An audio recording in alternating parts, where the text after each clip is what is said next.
Ok, bonsoir à tous. Donc, ici Jean-René Hamon. Je fais cette vidéo pour vous expliquer comment est-ce que vous pouvez, euh, comment dire, euh, comment est-ce que vous pouvez transposer votre portefeuille euh, boursier, donc au niveau de votre SGI. Vous avez, par exemple, vous êtes investisseur, vous êtes dans une SGI et vous voulez transposer ce portefeuille-là sur le site Richebourse qui permet de le faire et on verra par la suite quels sont les avantages, pourquoi transposer son portefeuille et qu'est-ce qu'on pourrait en tirer justement comme avantage. Donc je vais expliquer la procédure.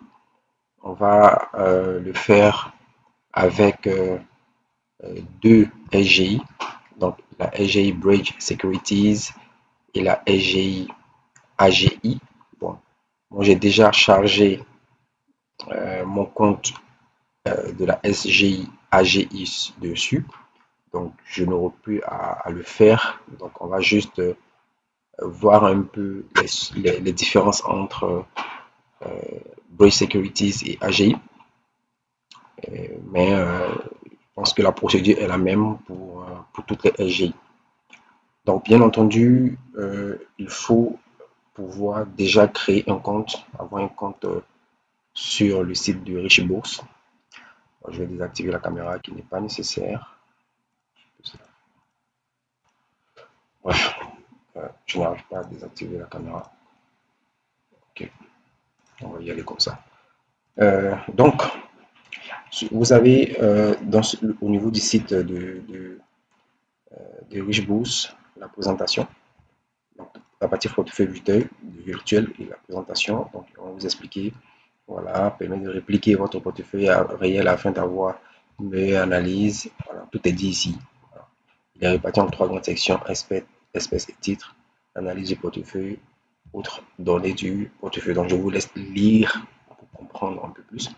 Donc, ici, vous voyez, voilà, la SGI par défaut est celle qui est automatiquement sélectionnée pour les opérations au niveau de votre portefeuille. Vous voyez, ici, j'ai sélectionné AGI. D'accord? Je vais mettre Bridge Securities. On va commencer à travailler avec ça. Je vais valider. Donc, vous voyez qu'il a déjà il a pris en compte par défaut cette SGI là. Donc, je viens encore là. Je viens ici, espèces et titres. Alors, donc là, ce que vous voyez là, c'est ce que j'ai déjà enregistré, ok, par rapport à AGI. Donc, l'idée pour moi aujourd'hui, c'est de vous montrer comment est-ce que on le fait. Donc, je viens ici. Alors, il y a la section importer. Normalement, la section importer, c'est pour faciliter le chargement. Mais il faut mettre en forme, sûrement. Je n'ai pas encore testé ça.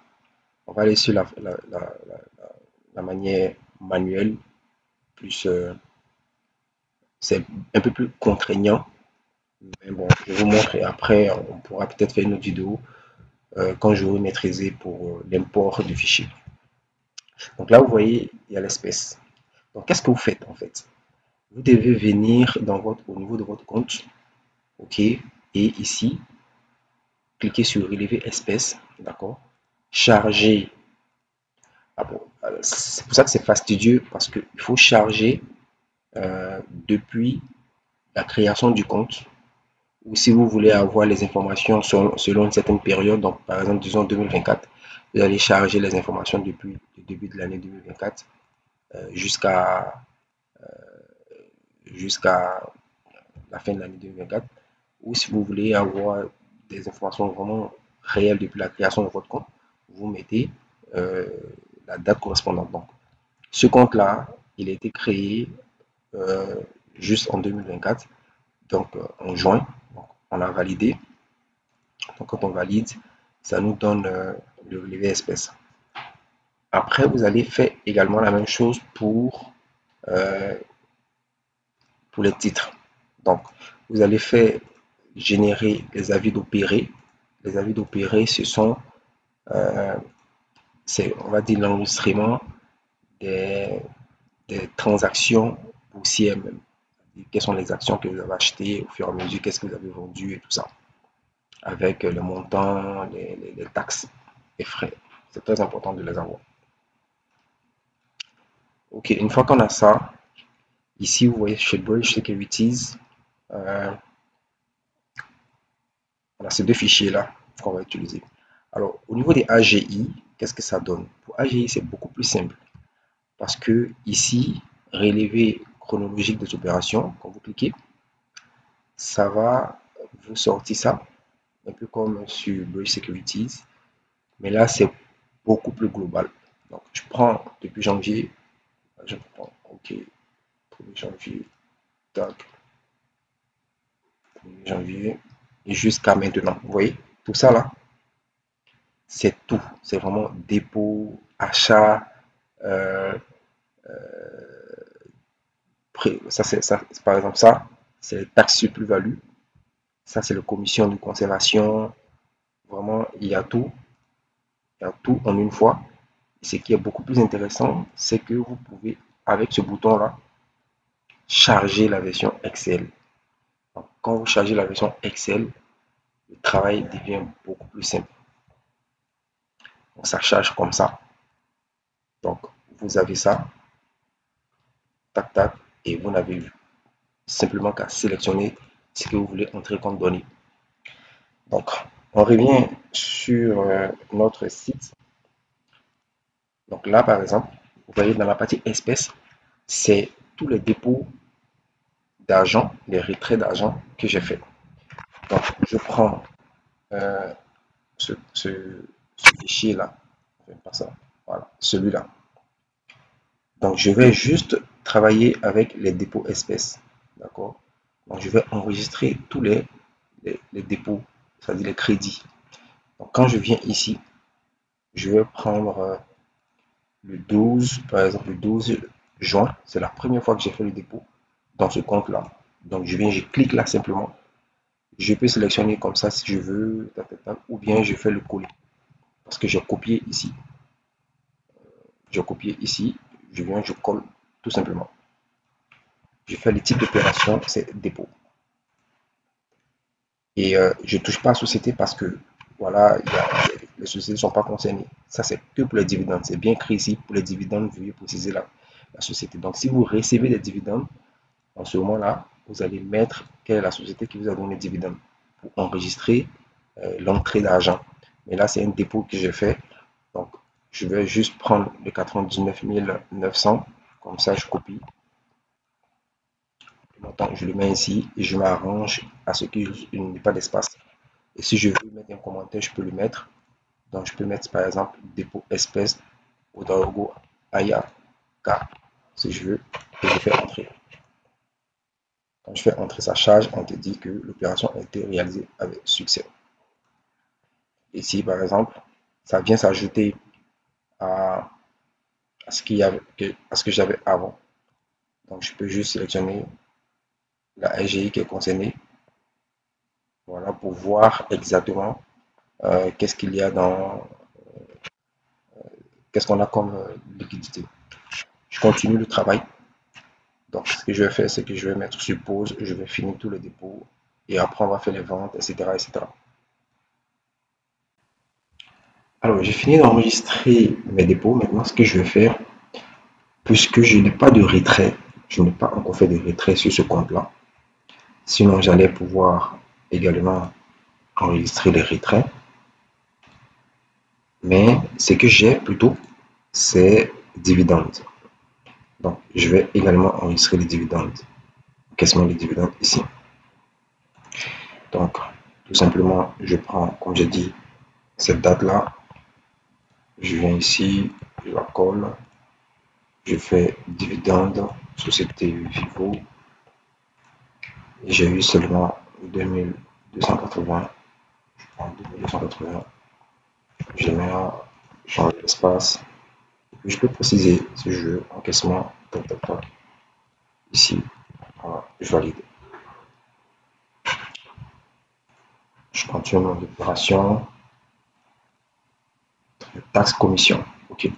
Donc là maintenant, une fois que j'ai fait les dépôts, les encaissements de dividendes, puisque j'ai pas de retrait, je vais passer maintenant à, aux taxes, taxes, frais, commissions. Donc ça, c'est vraiment tout ce que la SGI te, te, te taxe en termes de frais. Ça n'a rien à voir avec les frais de transaction. Les frais de transaction seront intégrés pendant lorsqu'on va enregistrer les achats et les ventes d'actions, les cessions. Ça sera ici. Mais là, c'est vraiment les taxes, les frais de garde, frais d'accès à la bourse en ligne, etc. Donc, je viens là, vous voyez ici, je, je vois ici frais accès web, vous voyez, les 1000 francs, 1100 francs, 1100 francs, frais commission de valorisation, commission de droit de garde, euh, voilà. C'est exactement ça que je vais enregistrer. Donc, je termine ça et je vous reviens. Alors, je suis de retour. J'ai terminé d'enregistrer euh, toutes mes taxes. D'accord? J'ai enregistré toutes mes taxes. Donc, ce que j'ai pu faire, c'est les taxes, les dépôts euh, et les dividendes. Donc, là, par exemple, quand tu viens d'enregistrer, que tu es sur le menu espèces et titres, tu as sélectionné ta SGI. Voilà, tu pourras avoir les détails, bien sûr, de tous les dépôts que tu as réalisés. C'est plus simple quand c'est comme ça en un clic qu'au niveau de la SGI, il faut chaque, chaque type d'opération à son menu. Par exemple, ici, j'ai les espèces, ici, j'ai les avis d'opérer. Par contre, là, quand tu le fais, voilà, tu as en même temps, un peu comme dans un filtre Excel, donc les retraits, tu vois, il n'y a rien, les différentes taxes sont là. Et en ordre chronologique, tu peux toi-même décider de le mettre du plus ancien au plus récent ou du plus récent au plus ancien, à jour, c'est comme tu veux. Donc, une fois que ça c'est fait, il me faut maintenant enregistrer mes achats, mes ventes d'actions. Donc, ici, ce que je vais faire, c'est que je vais passer là. Donc, je vais passer au niveau de la vie d'opérer. Pourquoi? Parce que euh, j'ai le détail, j'ai tout le détail, c'est-à-dire j'ai la quantité, j'ai le cours d'achat et j'ai surtout le total des frais. Donc vous allez voir pourquoi. Parce que là, quand on rentre dans la section action, il faut acheter, il faut enregistrer euh, cela. Là, vous voyez qu'ici, il n'y a pas encore Bridge Securities parce que j'ai pas encore commencé à enregistrer. Donc quand je vais cliquer là, je vais sélectionner. Donc si ce n'est pas déjà sélectionné, je sélectionne. Je viens ici, je dis le 12 6e mois. D'accord? 12 6e mois. Donc la date de l'autre. Alors c'est mieux de prendre la date de la séance parce que l'autre c'est quand tu as émis l'ordre, mais là c'est plutôt quand ça s'est exécuté, je pense. Donc vous voyez par exemple ici c'est différent. J'ai émis l'ordre le 16 euh, juin et ça a été exécuté le 18 juin. Donc je prends ça, je prends le premier, je vous montre et puis je continue mon seul et après je reviens vers vous. Donc, vous voyez là, je mets la date comme d'hab. Ça c'est achat, d'accord? Action. Donc c'est l'action c'est bon ça je peux fermer. L'action c'est BOA Bénin. Ok. BOA Bénin. Je saisis BOA Bénin. Prix unitaire, vous voyez, il y a le prix unitaire. Donc je prends le cours auquel j'ai acheté.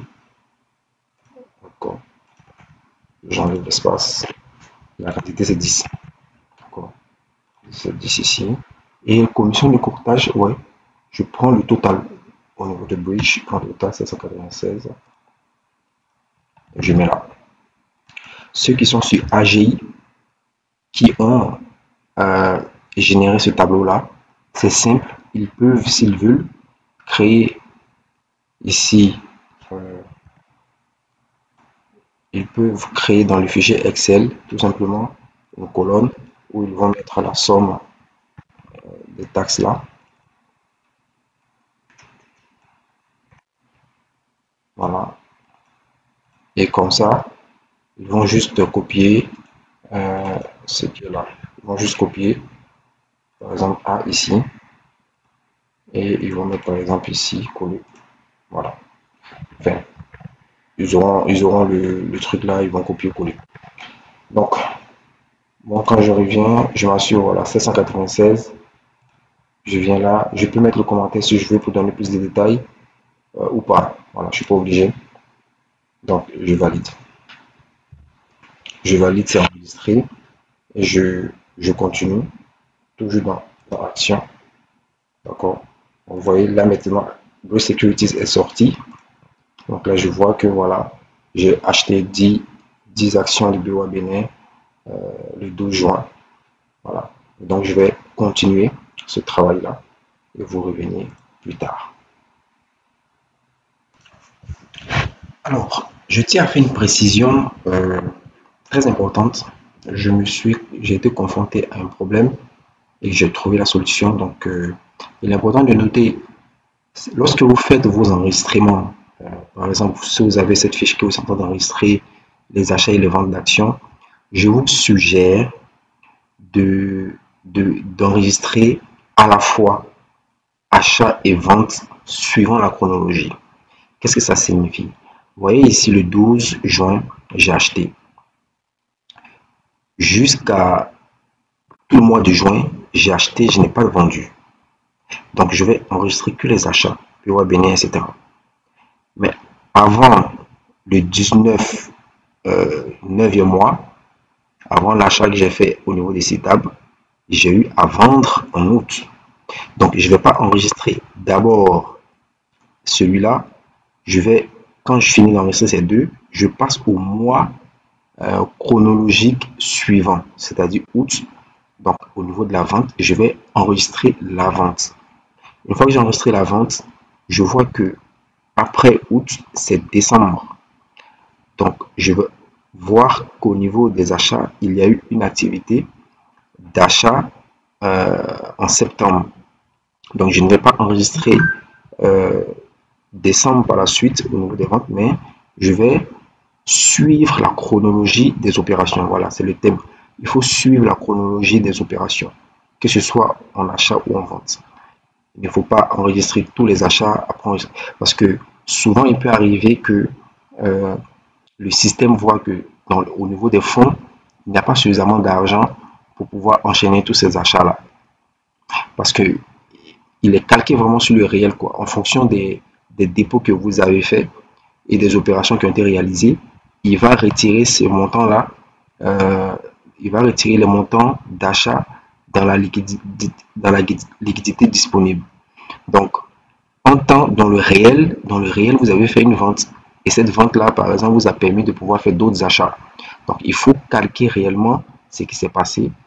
Donc, il faut enregistrer tout simplement les opérations suivant la chronologie. Ok, donc c'était pour apporter cette précision importante. Ok, une autre précision dans l'enregistrement des titres. Vous voyez ici au niveau du type d'opération, en dehors de l'achat et vente simple, il y a d'autres types d'opérations. Il y a les attributions. Alors, ce petit bouton informatif donne le détail qui vous permet de mieux comprendre qu'est-ce qu'on entend par attribution, droit d'attribution, augmentation de nombre d'actions. Donc, il ne faut pas oublier qu'il y a d'autres types effectivement d'opérations qu'il faut prendre en compte en dehors du simple achat et vente d'actions. Donc, attribution, ex-droit d'attribution, augmentation de nombre d'actions, donc ça c'est les DA. Donc, on a pu voir qu'il y a eu des opérations de distribution d'actions gratuites sur bon nombre d'entreprises, beaucoup de BOA et au niveau des cibles, etc. Donc, il faut tenir compte de ça. Également, au niveau des autres titres, il y a ici donc tout ce qui est BAT pour ceux qui ont des obligations assimilables, des bons assimilables de trésor, des obligations assimilables de trésor, des obligations cotées, des OPCVM ou des droits. Voilà, donc ça également c'est pris en compte. Donc opération, vous allez trouver aussi d'autres informations. Alors regarde, qu'est-ce qu'on a? Titre financier, titre d'opération, voilà, souscription, par exemple souscription. Qu'est-ce qu'on peut voir ici? Titre financier. Alors souscription. Je ne sais pas exactement qu'est-ce qu'on peut avoir ici au niveau des souscriptions. Parce que là, je trouve rien comme proposition. Mais bon, au cas où, qu'est-ce qu'on a dans le cours? Je sais qu'il y a, par exemple, les introductions en bourse. J'ai dû rater ça quelque part. Alors, est-ce que c'est pas dans espèces? Voilà, je pense que dans espèces, par exemple, si j'ai souscrit, non, c'est pas ça. C'est pas ici. Dépôt. Non, c'est pas ici. Je cherche, par exemple, si je souscris à une opération de vente, une OPV d'une nouvelle action qui va se faire coter comme LNB, je sais qu'on peut l'enregistrer quelque part. Alors, attribution, je pense que c'est attribution. Je mets LNB. Voilà, exactement. Donc, par exemple, attribution. OK. Donc, ici, date de l'opération LNB. LNB. Voilà, tu peux dire le prix, bon, par exemple 4800. Voilà, quantité, je dis 63 par exemple. Commission de quota, ça sera 0 parce que c'est une opération de vente, etc. On enregistre ça et puis voilà. Bon, pour ce cas-là, pour ce compte, je n'ai pas fait ça. Mais pour l'autre compte, j'ai fait. Donc, c'est bon. Je pense que moi, j'ai enregistré toutes les données de ce compte Bleu Securities là. J'ai tout, j'ai tout. Donc là, j'ai les ventes, j'ai les achats, j'ai les. Non, j'ai rien. Vente, achat, j'ai les espèces, etc. Donc, une fois que c'est fait, on va aller voir un peu à quoi ça ressemble au niveau de l'analyse du portefeuille. Donc, je clique sur l'analyse du portefeuille, vous voyez. Et d'accord, donc ça ressemble à ça. Ok, vous voyez la répartition. On vous donne la répartition de l'espèce. D'accord. On vous donne la répartition des actions. Qu'est-ce qu'on a comme voilà répartition ici? On a 39% de CETAB contre 10% de Vivo Énergie. On vous donne la valorisation globale. Quel est votre état de plus-value? D'accord. Les achats, tous les achats effectués, les ventes effectuées, les dépôts, le total du dépôt, le total des retraits, le total des dividendes que vous avez reçus, le total des taxes que vous avez subies. Donc, vous voyez ici, ça s'affiche en bas là, un peu comme votre portefeuille que vous avez sur votre compte titre. Hein. C'est exactement la même chose. D'ailleurs, pour corroborer, qu'est-ce qu'on fait? On vient sur le compte. Alors, pour vérifier que vous avez bien enregistré les données, qu'il n'y a pas de problème, il faut venir sur le compte lui-même. Donc, vous voyez par exemple ici, ça c'est le compte au niveau de Bridge. Donc, vous avez CITAB, Vivo, 18, etc. Là, vous voyez que j'ai une action en train d'être vendue. Et là, on a quoi de plus-value qui sont de 10 745 et des 5 446. Donc, qu'est-ce que ça donne ici? Voilà, c'est exactement la même chose. Exactement la même chose. Donc, avec les valorisations, ok, qui sont pareilles. Donc, qu'est-ce on va voir au niveau du... Qu'est-ce que ça donne au niveau de la valorisation? 167 000. Ici, j'ai quoi? Exactement 167 000. Total liquidité, 163 000. Qu'est-ce que j'ai ici? Total liquidité, est-ce que ça donne... voilà, 164 000 environ. Donc, il peut y avoir des petites différences et tout ça. Alors, une fois qu'on a ça, ici, ça c'est l'état, ok, global. Je peux, si je veux, changer directement de SGI. Je clique sur la SGI, sur l'autre SGI que j'avais enregistré. Vous voyez, ça c'est l'autre SGI que j'avais enregistré qui me donne également l'état. Voilà. Ici, vous voyez, il y a la souscription de LNB. D'accord, donc ça c'est un autre de mes portefeuilles que je gère. Donc, vous voyez, Filtisac et tout ce que j'ai. Si je peux l'exporter en PDF. On a la répartition là. Tac, tac. Donc, on revient sur l'autre securities. Et là, je vois l'évolution, un peu comment est-ce que mon portefeuille a évolué. Vous voyez, donc là, je peux mettre du year to day, donc depuis l'année, je pense, le 4 novembre, 4 décembre, un mois. Bon, ok. Donc, c'était 4 novembre au 4 décembre. On peut aller à. Ah, ok. Ici, par exemple, je vais mettre depuis janvier, voilà, depuis le 1er janvier jusqu'à maintenant.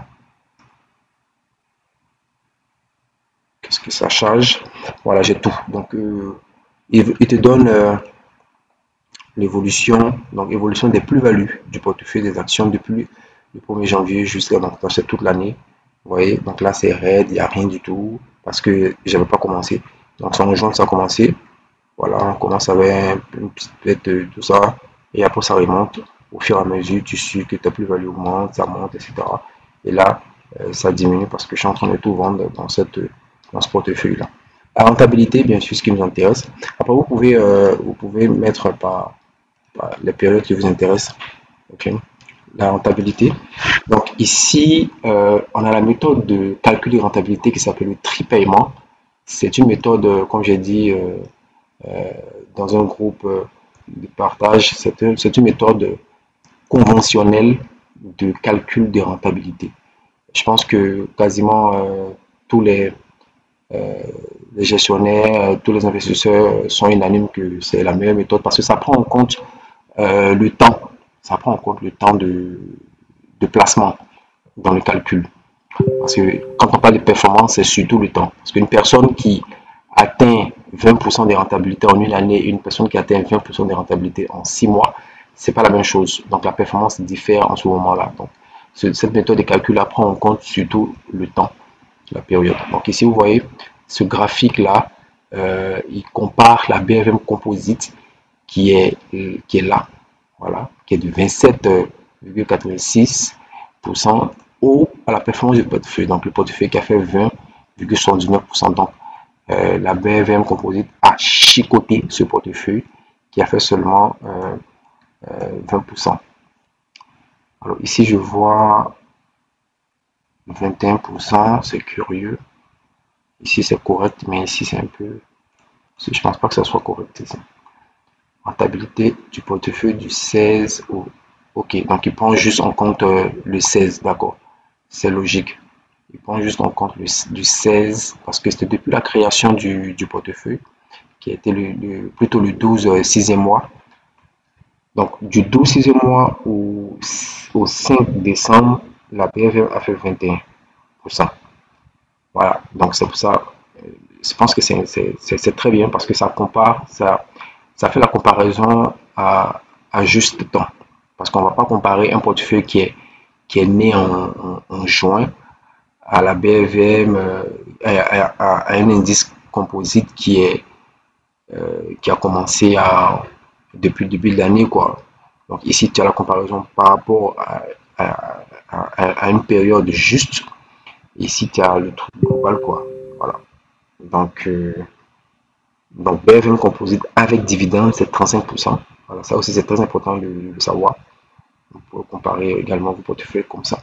Mouvement financier, qu'est-ce qu'on a ici? Voilà, comment est-ce que ça a évolué. Donc là, on a les indices. Ici, le dividende, ça vous donne une idée de dividende.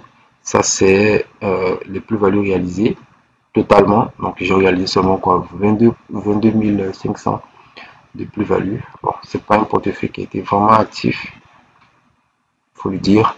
Les dépôts, au total, 295 000. Les achats, 360.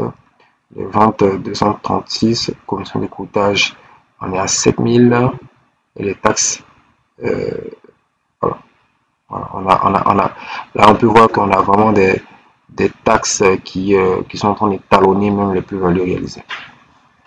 Ok, donc voilà ce que ça donne en tableau. Voilà, total gain encaissé 24 000. D'accord, plus-value. Donc ça c'est la plus-value plus les dividendes. C'est le total, ça donne le total gain encaissé. Les dépôts, les retraits, les achats, les ventes, et puis les taxes. Donc c'est très bien, vous voyez que ça vous donne vraiment tout ce qu'il faut savoir sur le portefeuille. On n'a vraiment pas ça sur nos EGI. Euh, on n'a vraiment pas ça sur nos EGI. Ici, on a différents menus qui te donnent qu'est-ce que tu as encaissé, relevé, mais en termes de graphique, en termes d'analyse pertinente, il n'y a rien. Ok, là, c'est très bien. Donc là, ça, c'est les dividendes que vous avez reçus en 2024. Ouais. Donc, moi, j'ai reçu un seul machin. Donc, ici, il vous donne aussi pour les 10 dernières années. C'est très intéressant. Et voilà, ça aussi, ça me plaît bien. Dividendes prévus en 2024. Voilà, on vous précise que les données proviennent des informations que vous avez renseignées dans votre portefeuille. Prévu en 2024, donc ici, vous voyez septembre, tac, tac, tac. Non, ça c'est dividende. En fonction des actions que j'ai. Donc, le tableau suivant présente votre liste de dividendes à percevoir en 2024. Il prend en compte les versements de dividendes annoncés par les sociétés cotées et aussi les actions que vous détenez dans votre portefeuille. Donc, c'est seulement les dividendes par rapport aux actions que vous avez et ce qui était annoncé. Ok, donc ici, là, c'est bien ça, dividende estimé, mais c'est pour les abonnés premium. Je pense que ça vaut la peine vraiment de s'abonner à ce site Richbourse. Il est très très riche. Franchement, pas pour faire la pub, mais il est riche. Donc, ceux qui veulent s'abonner, vous voyez, il y a les conditions qui sont là. Voilà, pour un trimestre, 22 000 francs, etc. Qui va vous donner beaucoup plus de choses que vous le pensez. Le site il est riche. Mais franchement, j'ai voulu faire cette vidéo à la demande de. Alors, ça, je n'avais pas vu par contre. Autres données du portefeuille, retrouvez sur un ensemble de données relatives à votre portefeuille. Détection d'horreur. Qu'est-ce qu'il y a? La liquidité restante doit toujours être positive, pourtant elle est négative. Voilà. Ça, c'est par rapport à Boy Security, d'accord? Vérifier ce qui cloche et apporter. C'est très bien. Vous voyez, par exemple, il détecte des erreurs qu'on on pourrait faire lorsqu'on est en train d'enregistrer les données du portefeuille. Et ça, c'est super. Ça, c'est super. Donc, ça vous permet de pouvoir perfectionner votre portefeuille sur le site. Donc, si je change, qu'est-ce que c'est? Je suis sûr que AGI aussi, j'ai des erreurs, par exemple. Là. Là, il y a un problème. Ok, alors, qu'est-ce qu'on peut avoir d'autre comme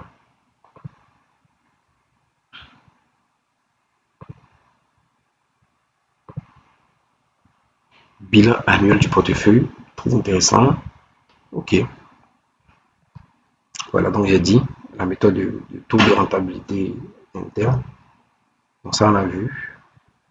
Voilà, ça on a déjà vu ce tableau-là. Donc vous pouvez switcher d'une EGI à l'autre, vous pouvez switcher d'une année à l'autre. C'est vraiment formidable. Hein. C'est vraiment formidable. Qu'est-ce qu'on a d'autre? Classement des actions les plus rentables.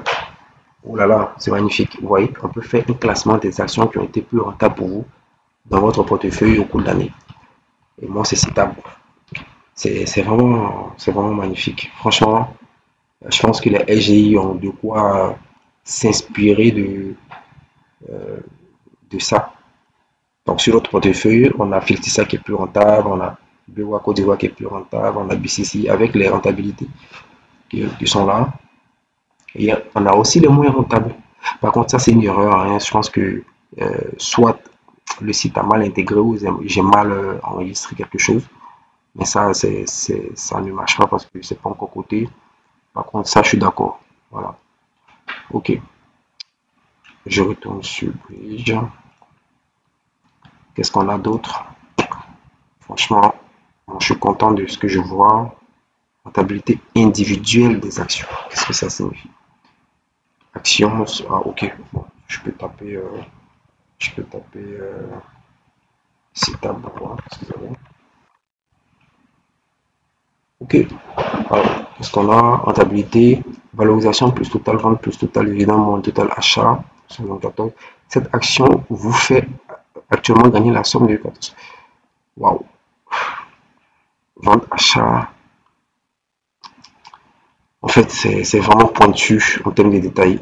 C'est vraiment pointu en termes de détails. Classement des meilleurs gains encaissés. Donc ça, c'est le plus-value, je suppose. Ouais, c'est exactement ça. C'est le plus-value. Total de plus-value réalisée. Vous voyez, NCA Bank. Okay. Total gain encaissé. Ouais. Donc les amis, je pense que vous constatez avec moi comment est-ce que tout ça, c'est vraiment très utile pour l'investisseur. Total général dividende plus total général plus-value. Dividende, je ne sais pas perçu, je pense. De janvier au 5 décembre, vous avez donc encaissé un gain de 50 000 francs. Ok, avec Bureau qui est en tête pour le moment. D'accord. Donc je reviens là.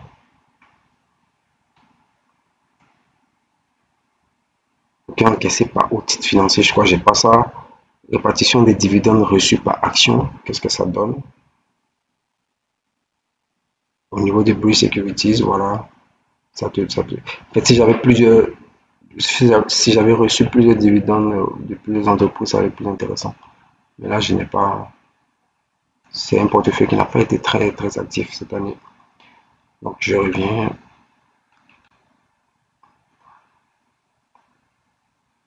Analyse de la diversification des actions.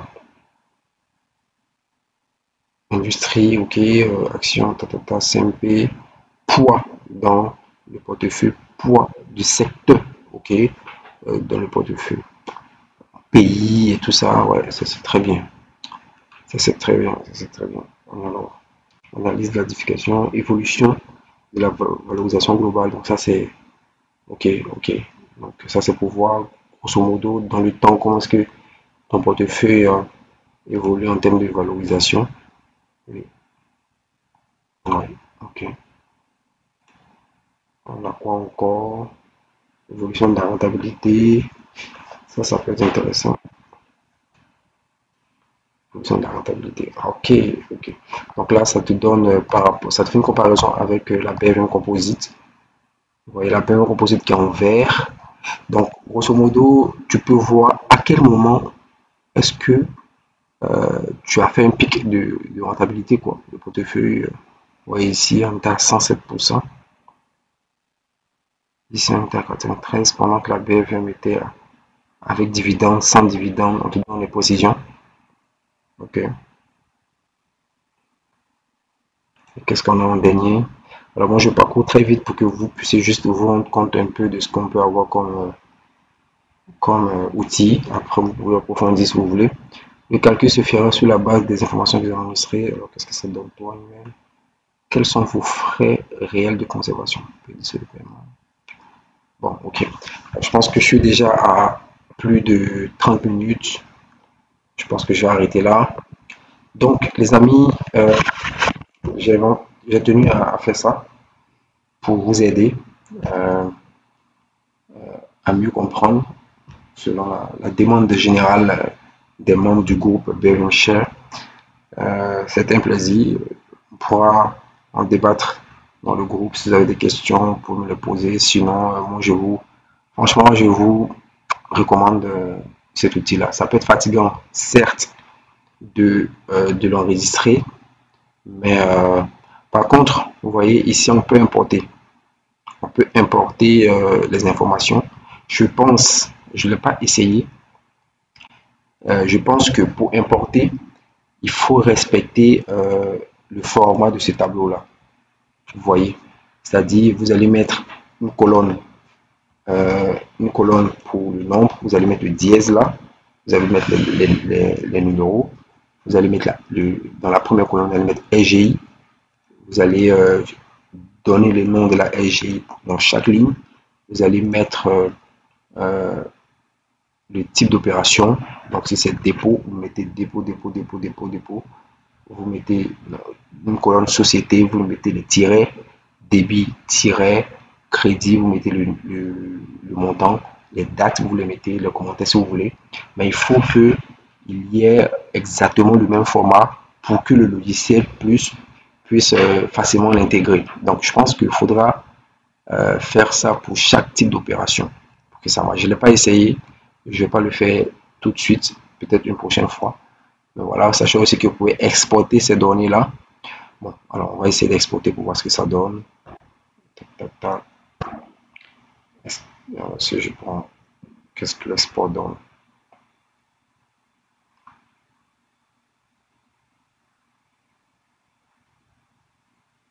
Super. Donc voilà, comme j'avais dit, SGI, tac, tac. Ok, voilà, ça va exporter mes données tranquillement.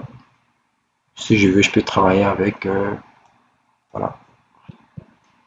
Moi, je pense que toutes les SGI devraient permettre, comme avec AGI, de pouvoir exporter ces données Excel, quoi. Voilà, ça facilite beaucoup de choses. Ok, donc je vais m'arrêter là. Je vous remercie. Si vous avez des questions, vous pouvez les poser. Je suis à votre disposition. Ciao, ciao.